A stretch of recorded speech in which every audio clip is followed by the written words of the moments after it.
Hey, good morning, good afternoon, wherever you are. Welcome back. Super excited for this episode today with my good friend Todd White of Dry Farm Wines. We're going to dive into a ton of education around how wine can be healthy, why so much of what you believe about the wine industry is absolutely false, and the amazing research behind the wine that they source that can keep you in a ketogenic state. And I'm glad you're here.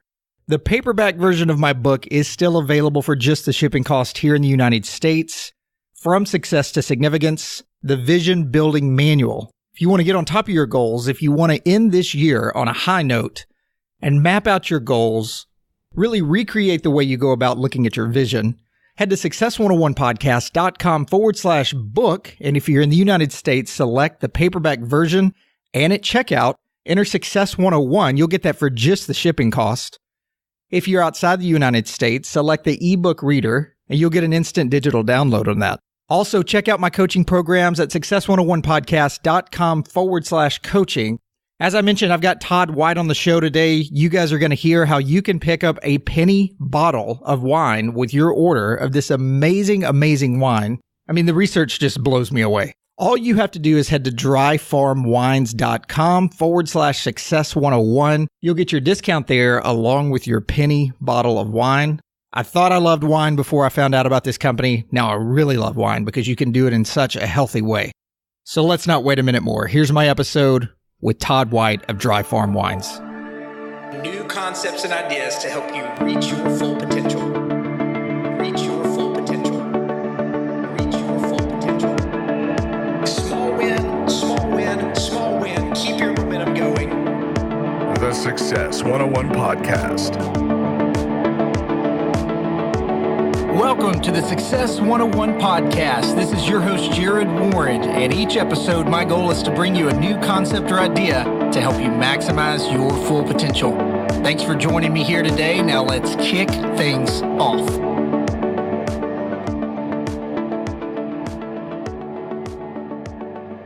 Todd, I think it's so important for our listeners from the health community, the biohacking community, people who want really a deep dive of ways they can have a healthier lifestyle to really understand why you created this company to help people get their mind around how wine can be different than what we know it from today. Well, most people don't really know what real wine is, but let me back up just a moment. We are extreme biohackers. I've been a biohacker and active in the biohacking community for more than a decade. And everyone that works here at Dry Farm Wines now, also, I met most of them through the biohacking community. So health is something we have a serious, serious commitment to. What I discovered as a lifelong wine lover, I was having experience with wine that wasn't favorable. So I'd been drinking wine my whole life. But as I became ketogenic about 4 years ago, and I've been largely on a ketogenic diet since then, when I really dialed into my nutritional program in a more advanced way than I'd ever done before. In the biohacking community, keto really started to emerge about four and a half years ago. Today, it's pretty fashionable, but at that point, it was still kind of bleeding edge, really only known through the biohacking community and some therapeutic clinical adaptations. But as my nutrition really, really got dialed in fasting programs, I just couldn't drink traditional wines and I didn't know what was wrong. What I discovered is what I'm going to tell you about, which is the dirty, dark secrets of the wine business. The wine industry, in collusion with the United States government, has kept these secrets. And so what I want to do is help your audience understand what real wine is and what the wine is that they're buying and drinking virtually everywhere else. So most every wine sold in the United States, and certainly all the wines manufactured in the United States, contain these secrets. And here's the reason you don't know about these secrets. I'm going to share a couple of them with you quickly in a moment, but I'm going to tell you why you don't know. And Todd, can I stop you there for just one moment? Because I know that Sure. If the listeners haven't heard your story, if they haven't heard about Dry Farm Wines, someone skeptical, maybe like me, is going to think, okay, this guy, he owns a wine company. He's coming on. He's going to tell us the secrets of the wine industry. Of course he is. Of course he's coming from that standpoint. People who know me, though, know I wouldn't have you on my show if I didn't believe 110% in this. And my hope is to make real believers, just as you and your company has of me, of how we really can change the narrative around. I mean, you said it a couple of times already. We really don't know what's going on in the wine industry. I've drank wine for years. I love wine, and I had no idea what was going on. So yes, you're here as an owner of a wine company, but I think some people are going to be blown away by what they hear today. And that's really why I'm so glad to have you on the show. Well, I appreciate that. And I want to share these nuggets of knowledge, health knowledge we believe everyone should have and know about. And I wish I had known about them decades earlier, rather than ingesting what I now know to be a bunch of toxins that are contained in commercial wines. And when I say commercial wines, I'm talking about virtually everything you see in a restaurant or store. Right. But before we get started on that, let me also mention one other thing, because this is surprising narrative to hear from the wine guy who owns a wine company that only sells natural, healthy wines. But this is a real surprise for most people. And I commonly get into this in podcasts or in public speaking. Alcohol is a dangerous and poisonous drug. It's an extremely, extremely dangerous neurotoxin. And so when we think about alcohol, we need to think about dosage, which is the reason we also only sell and drink low alcohol wines. And I'll get more into that about why that's so important. But alcohol is a very dangerous drug. We need to be very careful with it. But what I want to first talk about is not the alcohol that's contained in wine, but everything else that's in it. And so here's what's happened in the wine supply. Exactly the same thing that's happened in our food supply. It's been massive corporate consolidation, right? And so a little known fact, I'm going to share a whole bunch of facts with you and your audience about the wine industry. All of these facts, 100% of what I'm about to tell you, is easily verifiable online just by doing a Google search. Every single thing I'm going to tell you is super easy. The first fact on consolidation, same thing has happened in our food supply. This consolidation is driven by money and greed. It is not driven by any concern for your health. It is driven by concern for fat bank accounts for these huge consolidators. What's happened in the wine industry? Massive consolidation. 52% of all the wines manufactured in the United States are made by just 3 giant companies. Now, you don't know that as a consumer because these multi-billion-dollar slick marketing conglomerates hide behind thousands of labels and brands. They want you to believe that you're drinking from a farmhouse. In fact, you're drinking from massive factories, most of them located in the Central Valley of California, manufacturing massive amounts of wine, right, in an unhealthy way. And so here's what's happening. There are 76 additives approved by the FDA for the use in winemaking. 76. Easy to Google and find out what I'm about to tell you. Some pretty nasty characters in this chemical field of 76 additives that are approved by the FDA. Now, here's why your audience, unless they've heard me on a podcast, here's why they don't know about those 76 additives. It's because the wine industry has spent tens of millions of dollars in lobby money to keep contents labeling off of a bottle of wine. Not to mention nutritional information as well, but more importantly, they've been successful in keeping contents labels off.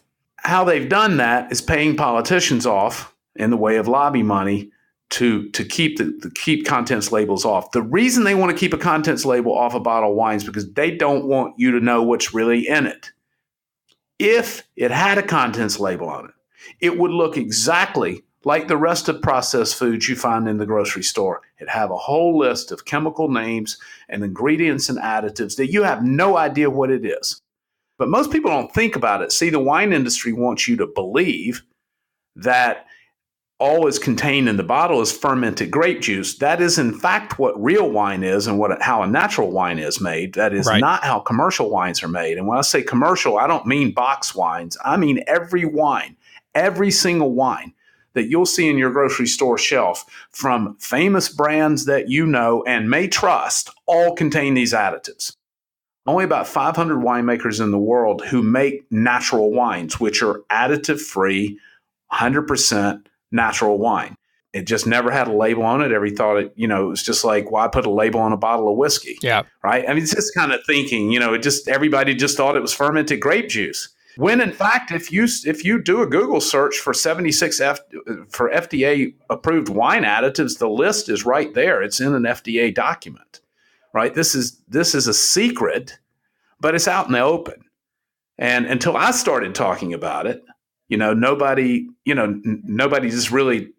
about it. Nobody was thinking about it. So we put all of this, as health advocates and health fanatics, we put a tremendous amount of focus, in my case, on having a sugar-free diet, on eating whole, real foods, no processed foods. I don't want to I make my own toothpaste. I'm just super fanatical about, a clean, natural life as much as I can be. Now, all of us are going to be subject to environmental chemicals and dyes and additives. And we just can't get, it's virtually impossible to get past everything. But in terms of what I eat particularly, I'm very conscious of that. Grass-fed butter, so on and so forth. So yeah, and I met you 2 years ago at the Bulletproof Conference whenever you were putting on kind of an after-hours wine thing, and I started hearing more and more about you guys. Paleo FX, I mean, your whole team's there. Everybody's ripped up. I mean, you guys all walk the walk and talk the talk. This is not just some hyper message about marketing and, we don't really do what we do. And there's plenty of companies and representatives out there who don't do what they promote. But you guys, I mean, you walk the walk and talk the talk, and that's obvious whenever you see your team in person. There's 22 of us and 19 are ketogenic, and the others are, low carb, just clean eaters. But I mean, this is not marketing spin. We invented this to solve a problem I had. And then it turns out that there were thousands and thousands and thousands, hundreds of thousands of other people who were interested in the same thing. So the business became very successful. But it's people just don't know once they get educated, and then they taste the wines. See, the wines taste different. They're cleaner, they're lighter, they're fresher. They taste like a real natural product. I wanted to bring you guys one of my favorite meal replacement drinks called Ample. That's AMPLE. Super quality ingredients from Connor Young and the team over at Ample to get your brain and body going in peak performance every single day. It's soy-free, gluten-free, non-GMO, no artificial sweeteners, no artificial flavors, and they have some of the world's most choice ingredients that you can't just go pick up at your local Whole Foods or Central Market or anywhere else that you shop organically. They've got healthy fats, quality proteins, probiotics and prebiotics, a ton of plant-based micronutrients, clean burning carbohydrates that burn with a low glycemic impact, and then a lot of other great ingredients that I would never think to put in a smoothie or a shake. Dried honey, Himalayan sea salt, monk fruit extract, the list goes on and on. You guys know I'm all about the brain and the body, and Ample goes right along with everything that I believe on how to fuel up as you're getting out the door each day. And for faithful listeners of the Success 101 podcast, you guys are going to get 15% off your order. Just head to success101podcast.com/ample. That's AMPLE. And at checkout, enter Success 101 in the promo code, and you guys are going to snag 15% off of this awesome meal in a bottle. Now back to the show. Yeah, and that was the big aha moment for me, because I heard your message. I heard other people that represent your company's message. I've seen videos online of things you guys have done for the company. And once I had my first bottle, I understood it. And from the first time you taste what you would call not honest wine or not real wine, I guess, it's like, man, I don't want to go back to this stuff ever again. I mean, you mentioned there's 76 additives approved by the FDA. You can easily find those online. 56 of those, I think, are approved even by the EU, where you said most of these, winemakers are coming from over there in Europe. Hopefully the listeners are hearing this. Tons of chemicals, things we had no idea was in the bottle. It's not real wine. It's not what you guys call honest wine. And to me, it's just what you don't know, you don't know. And for so long, people have drank this wine that if it makes you feel good and it's serving the purpose, why change anything? And it was a huge eye-opener for me. And I understood what you meant by clean wine, fresh wine, however you want to describe that. So hard to go back to the other stuff, because you taste the chemicals, you smell the chemicals, and I had never known anything different until I got my hands on y'all's bottles. Let's talk about what makes a wine natural. What the difference between commercial wines, and again, when I say commercial wines, I mean everything that's not natural. And again, there are so few. We're the largest buyer and seller of natural wines in the world by probably 10x or more. And so these wines are very difficult to find. You can find them in select markets like New York, Chicago, San Francisco, Los Angeles. There's one retailer in Dallas. There's a handful of retailers around the country, but they're very, very small, and they're only in really, really, really big markets. And even then, there'd be like one shop or two shops that will have a natural wine section. Other than that, they're impossible to find. You will not find them at retail. Here's the thing. You won't find them at Whole Foods either, because natural winemakers can't make very large quantities of wine because it's too the winemaking environment. Once you start making wine in appreciable quantities, you have to use these additives and chemicals to control the process because there's just too many bacterial risk in large vats. So you can only make pretty small quantities, right? And so this is another reason that they're not distributed. And let me clarify one other thing. Just because a wine is organic does not mean that it's naturally made. It just means the fruit was organically farmed. Right. Now, that's better than industrial farming, which represents nearly all grape farming worldwide. But just because it's organic, and you rarely, even if you go into Whole Foods, you rarely see organic grapes on a bottle. Occasionally, but that does not mean the wine is naturally made. There's a big difference. So let me talk about what the differences are. So first of all, it begins with irrigation. So our wines, just like our name, dry farm wines, dry farming means to farm without irrigation. None of the vines that produce the wines that are made for us are irrigated. More than 99% of U.S. vineyards are irrigated. And the only reason you irrigate a grapevine is for more money. Yep. In most of Europe, it is illegal to irrigate a grapevine. Not everywhere, but most of Europe it's illegal. The reason being is because Europeans know what I know. Europeans have been making wine over 3,000 years. They know the moment that you irrigate a grapevine, you fundamentally change the physiology of the plant, how it relates to the earth, how it relates to soil, how it relates to minerals, how it relates to its neighbors. You immediately change the physiology of how it ripens fruit. And that's very important. And I'll tell you about that in a moment. But irrigating a grapevine is just a real bad idea. And it changes the character of the fruit, the quality of the fruit, and it also fundamentally changes the health value of the wine. Because wine's primary health value, we know moderate doses, and I want to talk about dosage and alcohol in a moment. We know moderate doses of alcohol, let me repeat, moderate, have been shown to be healthy, have been shown to increase mortality, to improve brain cognition in moderate doses. We know this is to be factual. There's no one that disagrees about this. The question is, what's moderate? We can talk about alcohol in a moment. But the other value, and the reason that wine is really the health food of choice for those who do drink, is because red wines, we'll talk about the difference between red and white in a moment, red wines contain over 800 polyphenols. That's where the primary health benefit from wine comes from. White wines contain just over 200, and we'll talk about that in a moment, what the difference is. But irrigation fundamentally reduces the quality and quantity of polyphenols in wine. And that might not surprise you because when you fill the berry with water, you're diluting the value of everything. Right. But why do you fill that berry with water? Well, you get higher yield, and more importantly, you get fruit that weighs more. Yeah. And fruit is sold by the ton. So this is about money. You irrigate for money. You certainly don't irrigate for quality and do not irrigate for health. So first of all, our wines are not irrigated. Number two, they are farmed organically or biodynamically. And biodynamic is a prescriptive form of organic farming.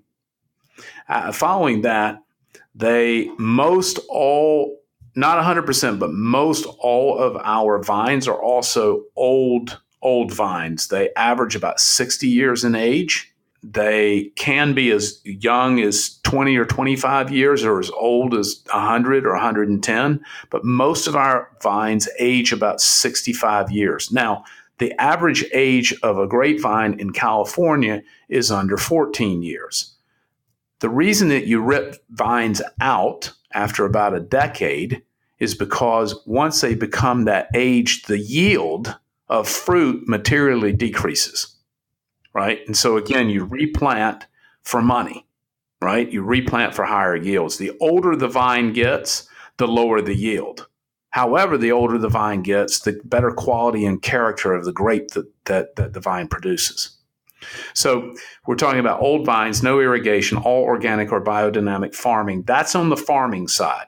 Which involve a lot of other practices on the farming side for natural wines, like biodiversity in the vineyard, living soil management. So for most natural wine growers, they never turn the ground. So they don't plow or turn over the ground around the vine. The reason they don't do that is because a living soil is teeming with billions of organisms. Right? There's life under that soil. That life is what provides life to the vine. Yeah, absolutely. Right? And once you turn that soil over by plowing it, you're just turning all those organisms over to the sun and they will die. And so your most natural winemaker will never touch the soil at all. Right? He wants that. He has winter crop covers and mulching that's created by natural growth on top of the soil, which eventually becomes part of the topsoil. But he doesn't want to disrupt that living world that is under a living soil. So when you're constantly plowing and turning soils, you're constantly killing all those organisms. Does that make sense? Absolutely. And to recap for everyone here, because I know there are people tuning in who may know all of this. They've heard your message before. There's probably a lot that haven't, though, and they're like me. They were completely in the dark about this. But natural wine, as you said, is confusing to consumers because most people think wine in its purest form is natural. They just think it's fermented grapes. But it's got the pesticides. It's got the irrigation. You guys are doing it without any irrigation. You're growing it naturally. The biodynamic farming, too, as I just mentioned.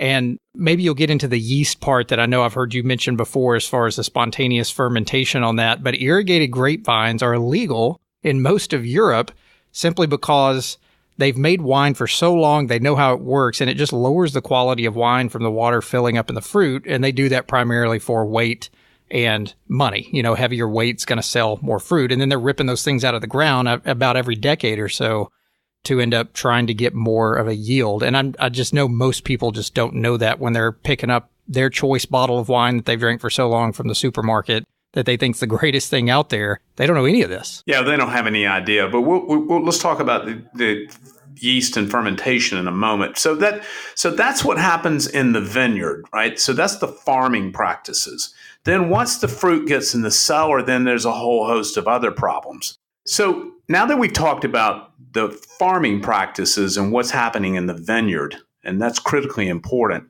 what happens next is the fruit goes into the cellar, and here's where a whole host of new problems occur.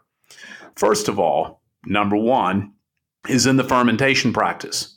So when a commercial wine is fermented, the very first thing that a winemaker does is pour sulfur dioxide into the juice. Now, the reason they do that is to kill the native yeast. All grapes have yeast on the skin of the berry.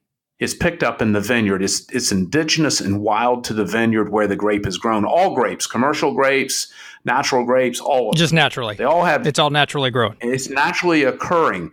But the commercial winemaker doesn't want to work with the native yeast. They're too temperamental. They're too difficult to work with. They're unpredictable. They require a lot of coddling. All natural wines are fermented with the native yeast that is wild and indigenous to the vineyard where the grape is grown. In commercial winemaking, what happens is they add sulfur dioxide to the wine juice after it's been pressed to kill the native yeast. They then inoculate with a genetically modified commercial yeast. Now, the reason they do this is because the commercial yeast are very sturdy. They're just like bulletproof, right? They're super easy to work with, and also they've oftentimes and usually been modified to achieve certain flavor profiles. Let's just say that I'm making wine in California and I want a Mediterranean flavor profile. Well, there are yeasts that have been modified to produce that profile of flavor, right? Yeah. And so this is so most all wines are fermented with these commercial yeast. Natural winemaking, one of the protocols and our requirement is that it only be fermented with the wild native yeasts that are indigenous to the vineyard. Following that, there's the process of fully fermenting the wine. I'm going to explain to you what that means. The most common question we get, this is something we haven't talked about, all of our wines are 100% sugar-free. That's very important to us because we're ketogenic and we're health fanatics, and we happen to believe that sugar is also very toxic. And so we don't eat sugar. This is another kind of crazy thing that we did in the very beginning. We lab test every wine. So that's how we became kind of who we are and the trusted source for these wines. We don't take anybody's word or representation for any of the above facts.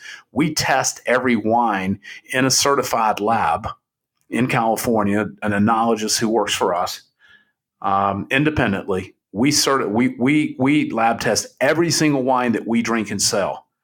And when I say drink and sell, that's really important because the wines we sell, I also drink those same wines, right? And so, again, we created this. We did this to scratch an itch we had, to solve a problem we had. I made wine in Napa Valley where I live. We don't drink or sell any domestic wines, but I live in the wine country because it's beautiful and I love the lifestyle here. I don't drink the wines, but I love the food and the lifestyle in the wine country. So let me ask you, Todd, if some, because I know most of these wines are coming over from overseas and you guys handpick the 6 or 12 bottles, depending on what selection people pick on their shipments. They may be from parts of Europe. They may be from Germany, just all over the place, right? France, wherever. If a winemaker just stealthily under the scenes, this may not even be an issue, I'm not sure, but if a winemaker changes their procedures and protocol, and you guys have used them for a long time, you said you're lab testing all these wines. How often are you guys lab testing to find out if a winemaker changes its protocol or does something different to where suddenly the wine is just a little bit different than what you guys have as set as your standards? Well, I mean, we test every vintage. We test every single wine from every single vintage. First of all, the scenario that you described, while might, sounds like maybe a skeptic might wonder that, but let me tell you why that's not really practical and why that's not really going to happen in the first place. Although we lab test every vintage and every single wine from every vintage. So once the vintage is in bottle, right? Nothing's going to change Correct. in the bottle. I mean, the taste of the wine will change over time, but none of the components of the wine will change, right? So once it's lab tested for that vintage, you don't have to test it again for that wine, right? But the next vintage, we test it again because conditions could have changed. And so, but they wouldn't change in the way you described. And here's why. These people, these farmers, they are like we're health fanatics. They are fanatics about natural living and natural farming, right? I mean, they're committed to. They're like activists, right? I mean, these are people who look. Natural winemaking is not easy, and there's not a lot of money in it because you can't make high quantities.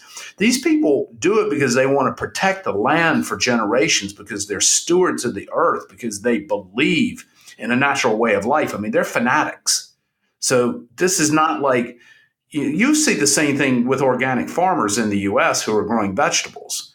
I mean, this isn't about money or marketing for them. This is how they live, right? And so the same thing for the winemakers, even more so perhaps. Because you can do organic farming on a large scale, you cannot do natural winemaking on a large scale. It's just not possible. You can farm organically on a larger scale, and many companies do. This is about a lifestyle. This is about a belief system. This is about also the natural winemaker. Like if you ask a natural winemaker why they make natural wines, is because this is what I drink, right? I mean, it's like. They want to drink the same thing too. And so But they're also, most of these farmers are all small families. Most of the time, the entire family works on the farm. We're oftentimes on these farms where they cook for us, and most of the time, most of what they prepare is also all grown on the farm or butchered on the farm. I mean, they're these people are just very, very serious about this lifestyle. So the scenario of, well, maybe they change their farming practices, maybe something changes next year. That would never happen. But what can happen is that we might not like the wine next year. Like, it doesn't meet our aesthetic. We have a very strict aesthetic. Like, we also, not only are we interested in all the protocols I've talked to you about, but we're also interested in the poetry and the art of wine. Right? So they might make a wine we don't like the taste of. Doesn't mean it's bad wine. It just doesn't meet our aesthetic. Or they could have other variables like alcohol. Their alcohol level could be too high next year. Right? And I'll talk about that in a moment. Or they could have a little residual sugar. Maybe their fermentation didn't complete. Right? That can happen where the sugar level, or certain varietals tend to have higher sugar levels just as a matter of winemaking style. Riesling is a good example. Yeah. So Rieslings typically have residual sugar in them, right? It's just the winemaking style. We don't sell many Rieslings. There's only a handful we found that are sugar-free. And so these are just kind of variables that would cause us not to buy the wine. Doesn't mean there's something wrong with the wine. It means it doesn't meet our very strict health standards.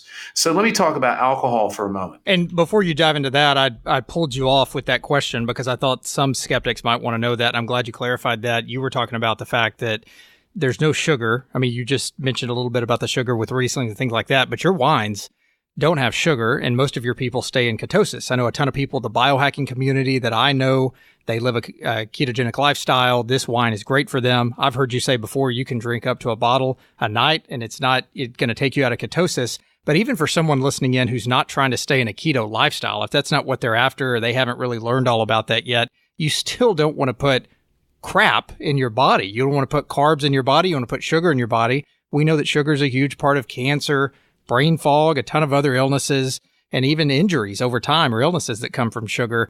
If you keep hearing Todd say something about being ketogenic or his team being ketogenic, those sort of things, that's awesome. But even if you're not in that lifestyle, don't think that, oh, that wine's not for me or I shouldn't pursue that path. You stay away from sugar. Yeah, I mean, absolutely.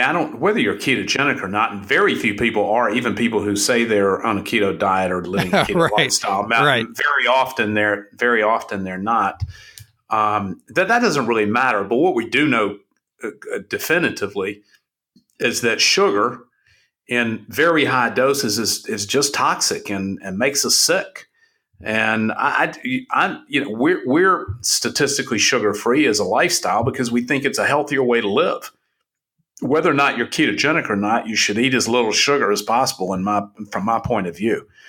And I certainly don't want to be drinking it and not even know I'm drinking it. Right. The problem with sugar in wine is that oftentimes you can't even taste it.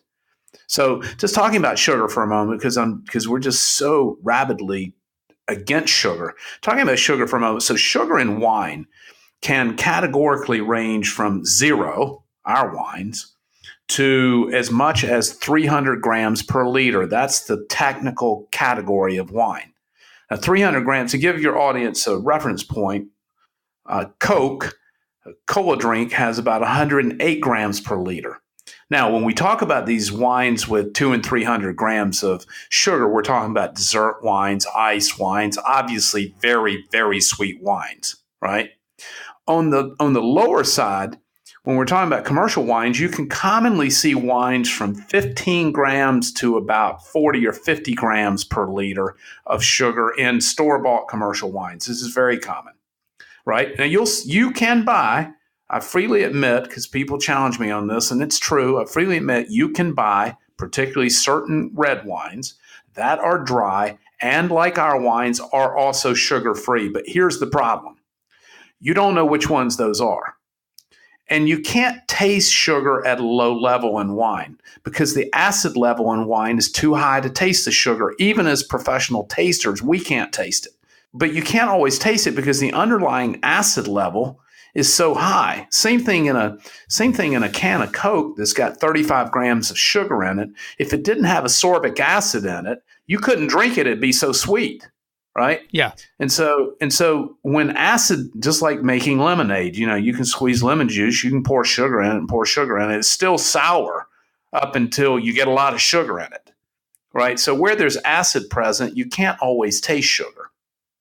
And so sugar can hide in wine. When I said hiding in it earlier, drinking sugar you didn't even know existed, that's the reason we do lab testing, because the only way we know that a wine is sugar-free is to lab test it. Well, I think that's a great point, because the 6 bottles that I pull out of the shipment that I get from you guys each month, if I just went somewhere to another country over in Europe, or I was just going down to the supermarket on a vacation in Europe looking for a bottle of wine, there's nothing that tells me when I pull that bottle off the shelf that it's sugar-free, it's been dry farmed, all the things that you've mentioned here. There's nothing on there that stands out to say healthy wine. Like, you have to really know, or you have to be lab testing, as you said, or buy from a trusted source like you guys to make sure that you're getting the right thing. Well, Dry Farm Wines is the only health quantified wine merchant in the world. I mean, and the only reason nobody in the wine business, not even in the natural wine business, nobody in the wine business is thinking about this the way we think about it. And the only reason we think about it is because we're health fanatics, and we have this passion, as you do, for helping other people have health knowledge and live a healthier way of life, to have a happier life, a more joyful life, a higher performance life, right? This living experience should be extraordinary.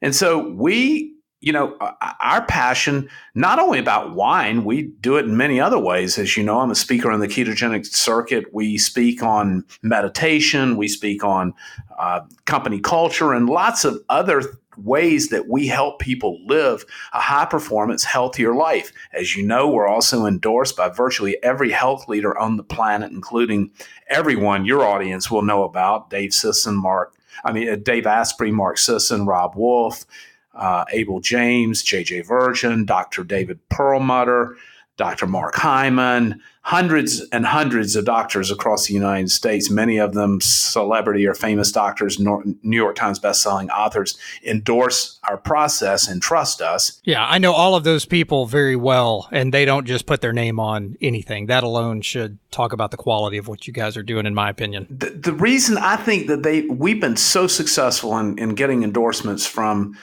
all of these influencers and health experts is because most of them know us, have met us at health conferences. We're the official wine for virtually every health conference in the United States that's not traditionally Western focused, which we don't believe in that. But, for every forward-looking health conference, we're their official wine.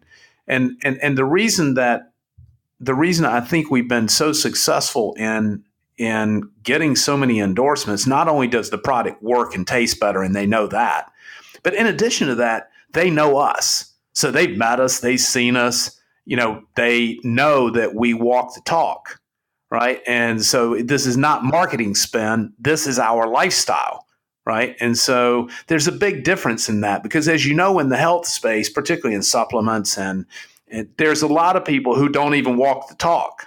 In fact, the people who are selling supposed weight loss aids or whatever need to lose weight. I'm just like, how is that even credible? But anyway, I don't want to miss a chance before we wrap up to talk about alcohol, because this is super important. Alcohol is toxic and dangerous. This is I mentioned earlier why we might buy a wine this year, this vintage, from a natural winemaker. We might not buy it next year, because sometimes the alcohol level may be too high for us. It wouldn't be like American high, but it'd be outside of our very strict standard.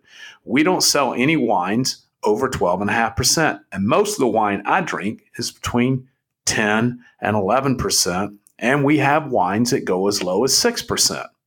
Now, here's why this is important. Alcohol levels in American wines, and this is also online, easy to find, alcohol levels in American wines have been steadily increasing over the last 25 years. So now most of your American wines, and here's the thing, most of your audience who drinks wine probably pays little or no attention to the wine stated on to the alcohol stated on the bottle. But the fact of the matter is it makes a huge difference. Most commercial wines now are 14 and a half up to 17 or 17.5% alcohol. This is a huge difference from 11%. And the reason it's important is because alcohol is simply poisonous, right? And we want to make sure that we're having a moderate dose. And the other thing is that most wine drinkers, including myself, don't have a glass of wine. I have several glasses. I usually drink about a bottle a night over the course of a dinner and into the early evening. And so, which I thought was absolutely crazy whenever I first heard you say that, either in a publication or on a talk you gave. And I was like, dude, really? A bottle a night? Like, as his regular lifestyle? Like, once I got your wine and not feeling the harmful effects that I was on the regular wine that I thought was awesome, like it clicked. It's like, this is different. If you drink a bottle of standard wine, a bunch of things are going to happen. You're going to feel like hell after you drink it. Right. During the drinking process, about halfway through the bottle, you're going to start to get this blunt feeling in your head, and you're going to have a horrible hangover in the morning, right? And so that does not happen with our wines, in part because they're naturally made, and in part because they're lower alcohol. So alcohol will give you a hangover, right? And so just, it's really important to drink less. And for a wine drinker, and most wine drinkers probably think they drink too much and too often, for a wine drinker who drinks regularly, as most of our customers do, and we have 40,000 customers across the United States, as most of our customers are regular wine drinkers. And they're also super interested in health. So this solution for them is like just amazing, right? And so I wish I had this solution decades earlier rather than drink more than I should of crappy product. And let me mention one other thing about alcohol stated on the bottle. I mentioned stated. I'll tell you why. Because this is another area of collusion between the United States government and the wine industry. The alcohol stated on the bottle is not required by law to be accurate. It's generally understated from its reality. So the wine industry gets up to 1.5% from reality. So in other words, if you pick up a bottle of wine, it says 14% alcohol. It could be as high as 15.5% and still be legal.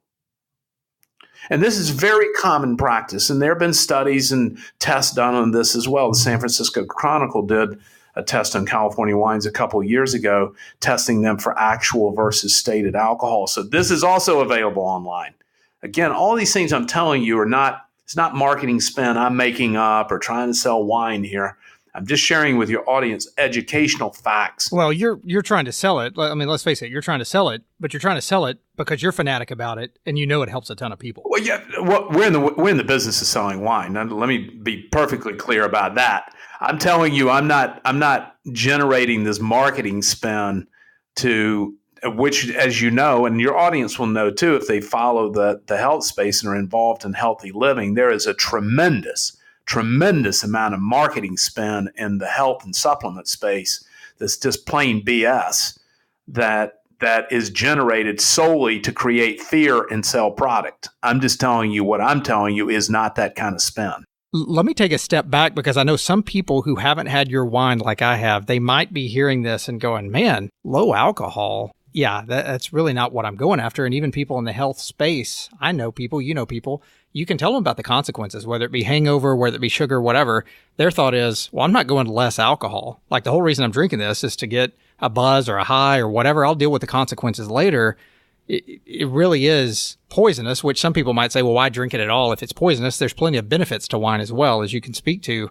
But I mean, you've got such a solution here with low alcohol, low point of the bad stuff that still gives you the euphoric feeling, that creative out of the box feeling that you get with wine, the happy feeling, dancing in the kitchen while we're cooking food, my wife and I. I mean, there's nothing like that experience. But if we can do it in a way where we can drink, more of it for much more of the health benefits, less of the negative benefits.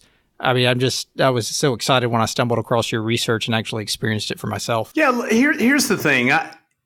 Wine is a wonderful, wonderful, wonderful thing, right? And so, yes, alcohol is toxic. Yes, there are many downsides to drinking commercial wines, but to drink a real, honest, beautiful, natural wine is an extraordinary thing. Now, I don't drink during the daytime, and I don't recommend that your listeners drink during the daytime either. I only drink at night. I only drink at the dinner table, around the dinner table, and typically with family and friends. And here's the beautiful thing that wine does do. In addition to the health benefits, and there are many health benefits primarily from two areas, the polyphenols found in wine, the most famous one is known as resveratrol. The polyphenols in wine and the moderate doses of alcohol. We know both that I don't think anybody disagrees that both are healthy. But the most beautiful thing about wine occurs with friends and family, and typically we find celebrating around the dinner table for an evening meal. And that is what happens when we have a moderate dose of clean wine is that we have an elevation in our creative expression. We have a rise in euphoria, and we roll down that window of vulnerability just a little bit. And that vulnerability allows us to be more emotionally accessible, to share more of ourselves, and to absorb the availability from others. This is the beautiful wine experience together in community with others. What that causes us to do is simply love more and to be more accessible to love and to spread love more. Anytime we can introduce more love into our life, this is what really makes life a joyful and pleasant experience. And so wine facilitates a tremendous amount of love. And love is just a wonderful thing. And also with this creative expression, this is the reason you see wine so intertwined throughout the millennia of culture around art, right? And celebration. It's just about beauty and love. And this, when you can bring more beauty and love into your life, and the experience of the taste of beautiful, clean, elegant, natural wine is just, it's hard to describe for those who've never had it, but it's just a wonderful, wonderful thing. You can taste the nature, the terroir, you can taste the place, right? You can taste the minerality. And this is a wonderful thing about unirrigated grapevines and grapevines that are organically farmed and wine that hasn't been altered in the cellar. You can taste the stone. You can taste the minerality of the place where it's grown.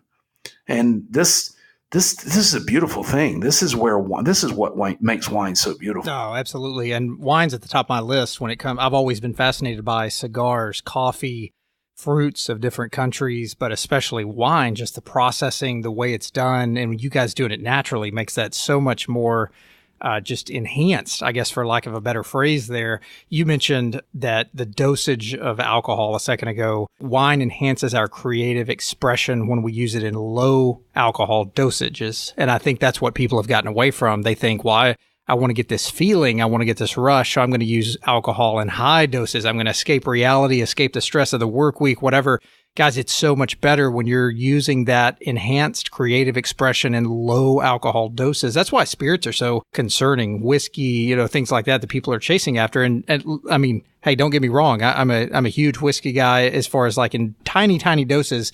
But whenever I'm doing something naturally healthy occurring that I don't want all of the bad experiences, it's you guys, it's your wine. But I mean, that dosage of alcohol can take us out of creative expression. And I like the fact that you mentioned you don't like drinking during the day, because that takes us out of that active fat burning, or it shuts down that fat burning process due to the energy source that's come into our body. And a lot of people don't think about that either. No question about it. You can shut fat burning down the moment you take any alcohol in. I'd love to be a fat burner, but I also love my wine at night. I think people don't think that because they think, well, I'm not going to drink beer because it's got tons of carbs. I may not drink certain types of wine if they know about the sugar, which most people don't. I think a lot of people go straight to the spirits because they go, oh, no calories. I'm good with this. But there's the poisonous alcohol and there's still all the sugar that's in there. The problem with spirits is just simply too high a dose of alcohol. And again, most people don't have a drink. They have several. That's just the nature of the beast. And so, the alcohol, if people are using alcohol to check out, right, instead of tap in, here's the way we look at alcohol in moderate doses. Look, you still get plenty high on our wines. Don't worry, right? They're not alcohol free. You're going to get plenty high. We occasionally have people, write in or on social post, they'll say, well, I want to get drunk. Can you still get drunk? Well, personally, I'm not into getting drunk. I mean, I'm at an age and a place in my life where it's not my goal to get drunk. I damn sure like getting high. But the goal was not to get drunk at my station in life. I want to tap into the source. I don't want to check out. If I'm checking out, I'm drinking too much alcohol. And there must be underlying reasons for that in my life. My stress levels are too high. I've got other things that are causing my monkey mind. I recommend, if you need to check out, I recommend that you start meditating and tapping in, right? And once you get tapped in, use alcohol to tap into the source of that creative energy and euphoria.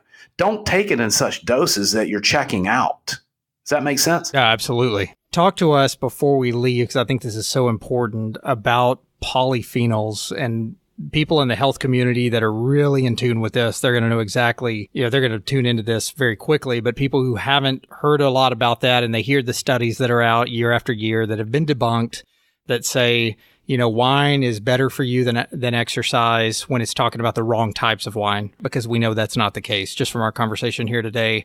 But polyphenols, if you can go into your research behind that, what you know about that and the health for the body, why we need those, why those are important and helpful. Well, in the United States, less than 1% of U.S. vineyards are organic. Roundup, or glyphosate, is the number one used herbicide in all U.S. vineyards. Right. So, and there's studies out there showing glyphosate in U.S. wine. That's also available online. But so all of these pesticides and herbicides that are being sprayed, not to mention liquid nitrogen. See, the irrigated grapevine, which is almost every grapevine in the United States, gets its food out of a little tube, not from reaching down deep into the earth of minerality where the polyphenols and where the flavor of the wine is best found. So, an irrigated grapevine has a little drip tube just above the tank, above the trunk. And so that's where it gets not only its water, but that's also where it gets its nutrient in the way of liquid nitrogen. And there's problems with this. Here's the deal. An irrigated grapevine has a root ball about 3 feet in reach, about 2 feet across and about 3 feet deep. It doesn't have a much of a root structure because all of its nutrients and water come from the surface above the root ball.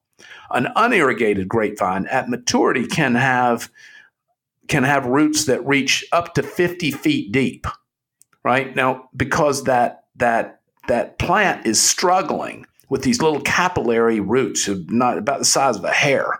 Right, they're struggling to find nutrient and water, just crawling across that soil, that earth, breaking up little bits of matter, and even rock matter, mineral matter, and look for nutrients. This drives much higher polyphenol content in the grape, as opposed to being fed a nitrogen diet. But the polyphenol, the importance of them, there are just over 800 polyphenols in red wine, a couple hundred in white wine. As I mentioned earlier, the most famous one is resveratrol. In lab testing, there's no human proof of this, but in testing with mice, resveratrol, in very high doses, I might add, have been shown to extend lifespan. But polyphenols are very important for gut health, for microbiome in the gut. They're also very, very helpful. They're helpful in different areas of the body for different compounds, but cardiovascular health and also for our neurological health. Just like you have flavonoids and polyphenols in chocolate, you have polyphenols in olive oil. All of the kind of brain foods all have polyphenols. And so wine is just, I think, the most fun source of polyphenols. Chocolate's probably the second most fun source.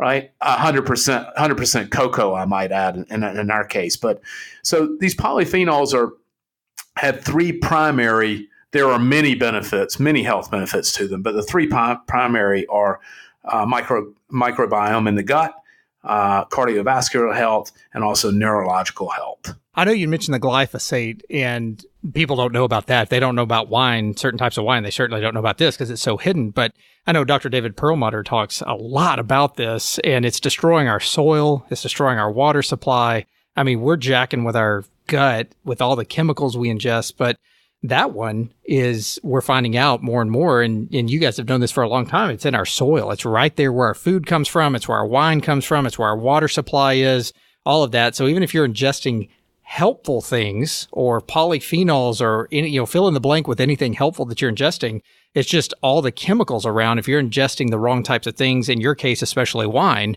you're still doing so much more harm to your body by not choosing the right type of product to ingest, even though you think, oh, wine's helpful, resveratrol, it's got all these helpful benefits. Go back to the 76 components that you mentioned earlier that are approved by the FDA. Go back to the chemicals that we're just talking about here. It's not what you guys think it is. And that's why I knew I had to get Todd on the show to talk about this. And I love their wine. I can't explain it. You guys have to be on this side of the conversation to understand it, which is why I encourage you to go out and order your own. But it's clean. It tastes more like, to me, it tastes more like the fruit. It tastes more natural. Again, it's hard to explain. I don't know if you had trouble explaining it to people when you first started trying to get your message out about your company, but until they experience it, it's really hard to explain. Fortunately for us, I mean, the beginning happened really fast and quick because we got, early endorsements from people like Mark Sisson who tasted it.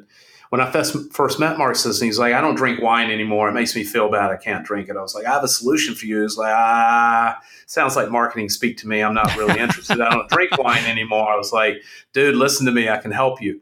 Anyway, I finally ended up at his house doing a wine tasting for he and his wife. And a few days later, he wrote me, I left him some wine behind. And I said, look, this is going to be different for you. I'm telling you. And he wrote me and said, hey, I'm a believer. This is, I'm shocked. And so from that point forward, I mean, once you start getting endorsements like that, and I was a guest on his podcast and they've done any number of dedicated blog postings on all of the things we've discussed and much more about the dangers of commercial wines. So fortunately, because the product really tastes delicious and you really feel much better and it really works and it is healthier, selling it has been pretty easy. But once we got in front of the right people. But it makes a huge difference. Look, we know that glyphosate or Roundup, which I said is the most common herbicide used in U.S. vineyards, we know, and around the world, it's not only a U.S. problem, it's a global issue. But we know that glyphosate, there's huge controversial studies right now about whether it causes cancer. And of course, Monsanto says no. And there's a ton of evidence to the contrary. Again, it's another area of collusion between the U.S. government and big business. So, Monsanto has been very, very successful in keeping these poisons legal. They're widely used throughout farming in the United States. There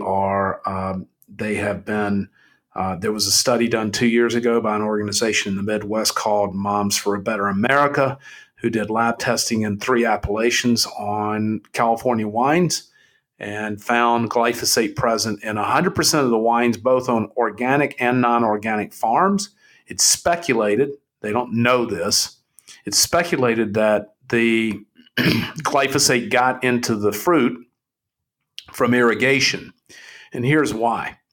Because the way glyphosate or Roundup is applied in a vineyard is different than the way it's applied in, say, a wheat field. So in a wheat field, there's been a lot of problems with this in the Midwest in wheat farming for organic wheat farmers wanting to farm organic and produce organic wheat. I don't recommend you eat wheat organic or not, but the organic farmers in wheat are getting contaminated with overspray because glyphosate is applied from the air for wheat farming from a crop plane. But in grape farming, it's applied very close to the ground, usually manually or from a tractor dispenser that is very, very close to the ground. And so there's no real opportunity for classic overspray into a neighboring organic farm. That's the reason they speculate that this is coming through the irrigation. because they're all irrigated, whether they're organic or not. Almost 100% of the cases, the fraction below 100% is so small, you may as well practically say 100%. But so the speculate is coming in through the irrigation because there's no real classic opportunity for overspray. And Dr. David Perlmutter talks, as you mentioned, who endorses our wines, but he also talks a lot about the dangers to the gut microbiome and what glyphosate does to just kill off our microbiome. So it's and destroying the soil. It kills the soil. I mean, one of the tenets of natural winemaking and of natural farming is really biodiversity and, most important, living soil. Right, the soil needs to be alive. It takes about 7 years. If you convert a vineyard from non-organic to organic, it takes about 7 years to have real life return to living soil. Right?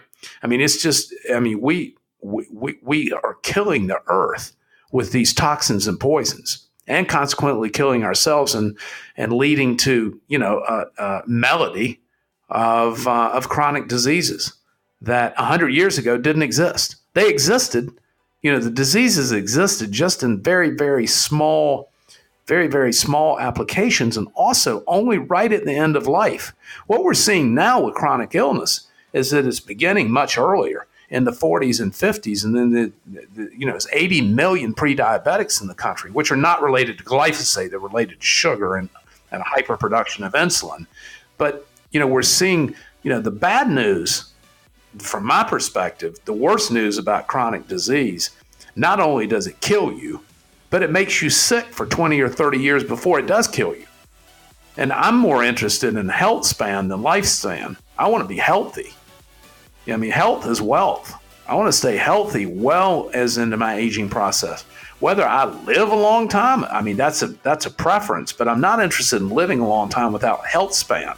That's the reason it's super, super important to keep sugar intake so low, and also moderate doses of alcohol. We know that higher doses of alcohol lead to higher mortality. We know that lower doses of alcohol lead to lower mortality. That's scientific fact. 100%. And I would have been a lot like Mark Sisson, who I know very well, and I'm not surprised that he said, "Hey, I don't drink wine." You made a believer out of him 5 years ago or so, and you said someone's going to come out with a healthy way to do this, an incredibly healthy way to do this. I would have thought there's no way, because you just don't match up alcohol and health, especially a ketogenic state, in the same conversation. But thanks so much for your help and everything that you're doing to educate us on this. Well, we have a special offer for your audience today. It's a 1 penny bottle of wine, and they can get that 1 penny a bottle of wine with their order at dryfarmwines with an S, dryfarmwines.com/success101. And they'll find a landing page there that allows them to add a 1 penny bottle. We would give it away for free, but it's actually against the law to give alcohol away for free. So it's 1 penny, 1 Abe Lincoln. So anyway, it's dryfarmwines.com/success101. It's great to be here. I hope your audience will go out and pop a bottle, pour a glass, share it with a friend, and generate some love in their life and the life of their friend. Are you a believer yet that wines can be healthy? Don't take our word for it, though. As I said in the show, you've got to get on this side of it. You got to go try it yourself. Head to dryfarmwines.com/success101 to grab your penny bottle of wine along with your discount there. I think you're going to be blown away. If you like wine as much as I do, you're going to love doing it in a healthy way. Write in. Let me know what you think. If you'd like to connect directly with me, please shoot my team an email to info@success101podcast.com, and I'll catch you guys on the next awesome episode. Until then.